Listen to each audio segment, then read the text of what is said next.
The Clintons here and the people who support them have argued that this is just all partisan politics. This is designed to embarrass them or perhaps punish them. I mean, we remember from President Trump's first campaign a decade ago, the audience was chanting, "Lock her up," as it relates to Hillary Clinton.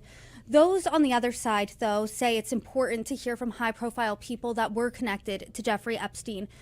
Realistically, as an attorney here, what do you think? Do you think this is just political theater, or do you think that this is going to have any type of impact on the House Oversight Committee's investigation into Jeffrey Epstein?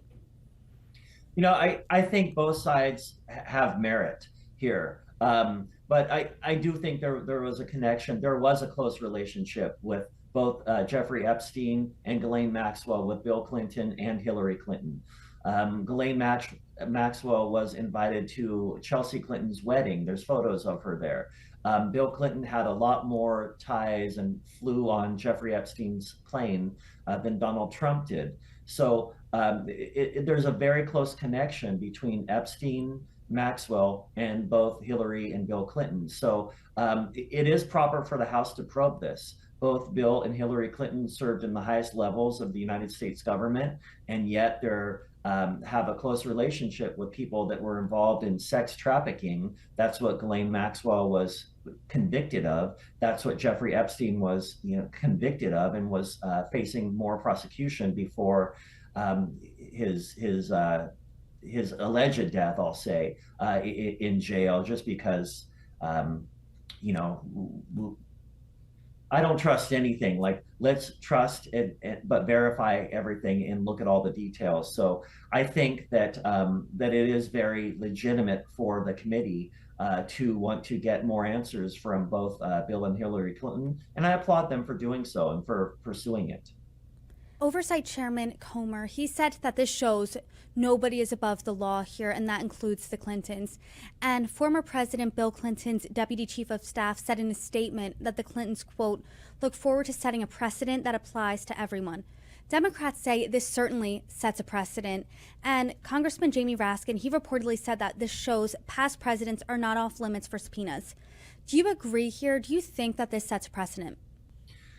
I think that it sets a precedent, but I think the precedent has already been set. I think we're hearing partisan complaints from both sides, but we heard it during the Trump presidency and then afterwards. So the right was targeted under Biden, and the left is now complaining that, hey, look, we're being targeted under this Trump administration. But the gloves are already off on both sides. I think that's established. I think both sides are complaining about it, but there's already a precedent for this. This talk of no one is above the law, that's simply payback. That's an echo from what was chanted and touted when Donald Trump was indicted and when he was being sued. No one is above the law. So that is just merely both sides using that slogan against each other. But this is very relevant testimony. It's very important testimony to your point of bipartisanship.